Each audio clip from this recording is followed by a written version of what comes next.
I still remember the day I said, "I do."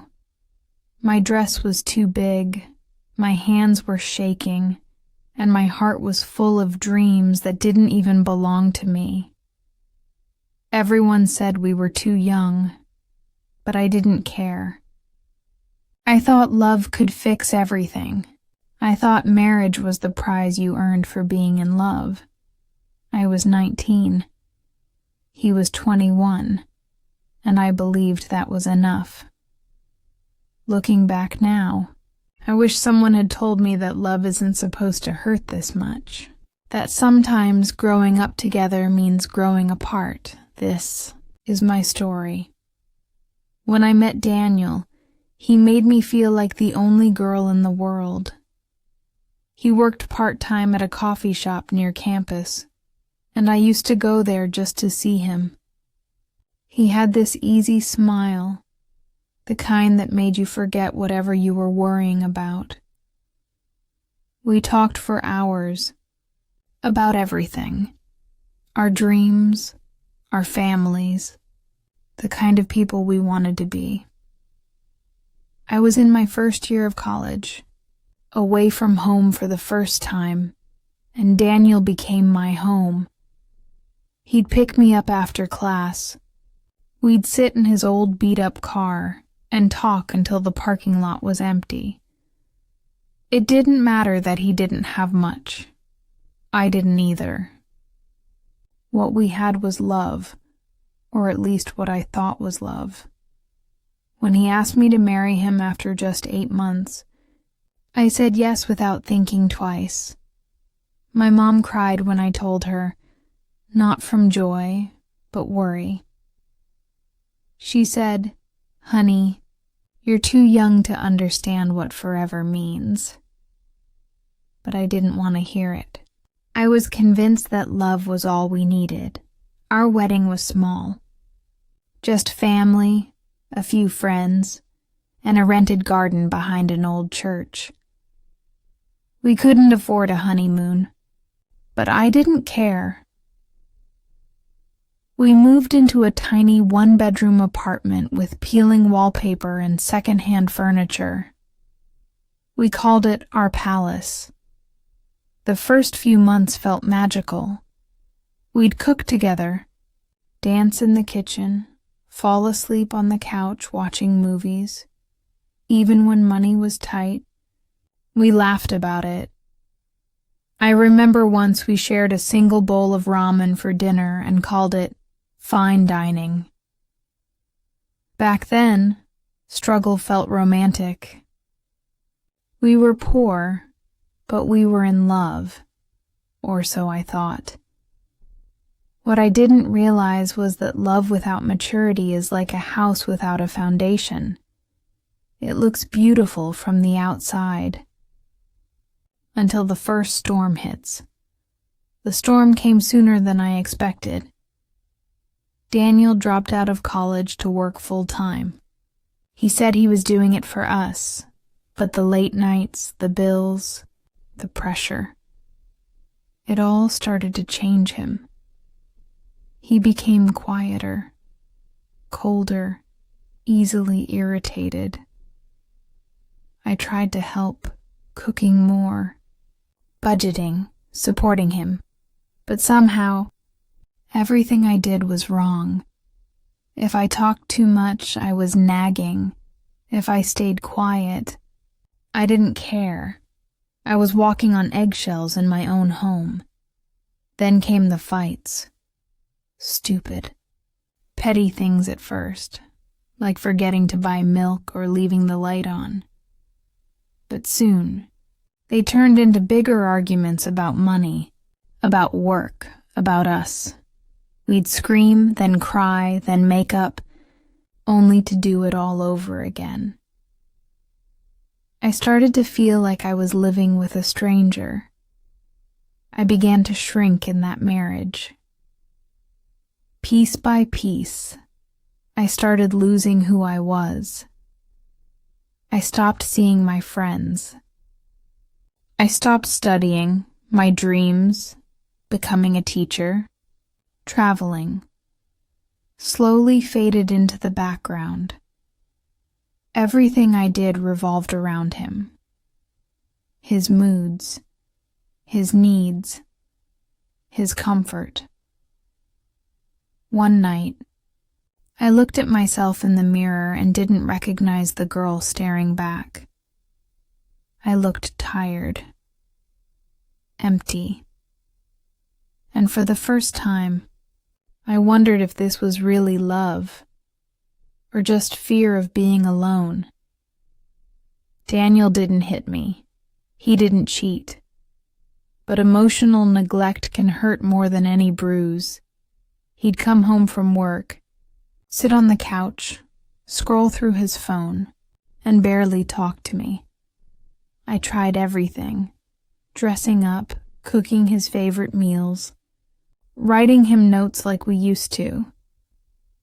But it was like shouting into a void. He didn't see me anymore. The breaking point came 2 years into our marriage.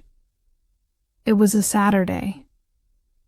I had spent all morning cleaning, cooking, and trying to make the place feel like home again. Daniel came home angry, said his boss yelled at him, said he was tired of everything. When I tried to comfort him, he snapped. He said, "You don't get it, do you? You're just sitting here doing nothing while I kill myself out there." The words cut deeper than he knew, because I was doing something. I was fighting every day to keep us together. That night, I slept on the couch. He didn't apologize the next morning, and I didn't ask him to. It was the first time I realized, maybe love isn't supposed to hurt like this. Maybe I married too young, before I even knew who I was. Months passed. We became polite strangers. We still lived together, but we stopped living with each other. Our conversations turned into logistics, bills, groceries, schedules. There was no laughter, no warmth, no intimacy. Sometimes I'd watch him sleep and wonder if he ever felt the same emptiness I did. Other times, I'd scroll through old pictures of us, smiling, carefree, and feel a deep ache in my chest. My friends had moved on with their lives.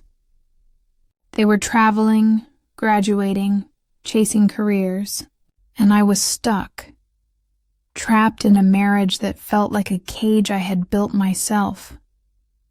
I began to resent him. But worse, I began to resent myself for staying. There was someone, not in the way you think. His name was Aaron, a coworker from my part-time job at a bookstore. He was kind, easy to talk to, and he listened. Something Daniel hadn't done in a long time. We'd talk about books, about life, about regrets. And one day he asked me if I was happy.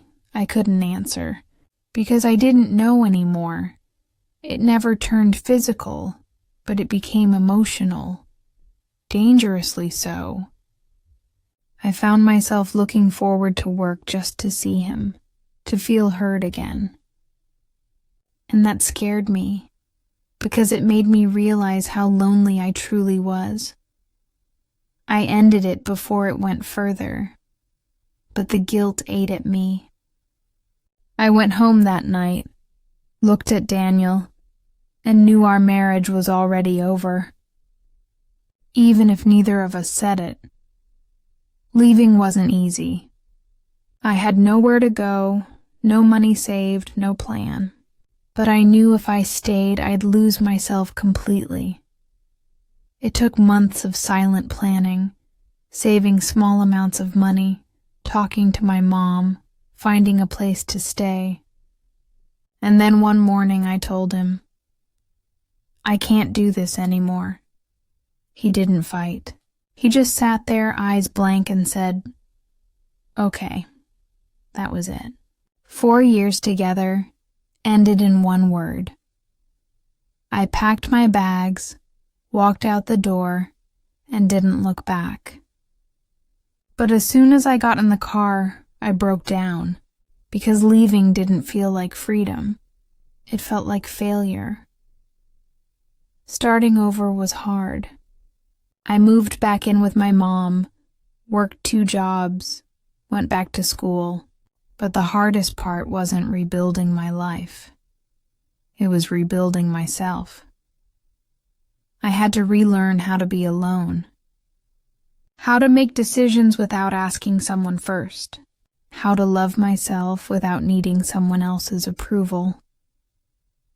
There were nights I cried myself to sleep, wondering if I made a mistake, if maybe I should have tried harder.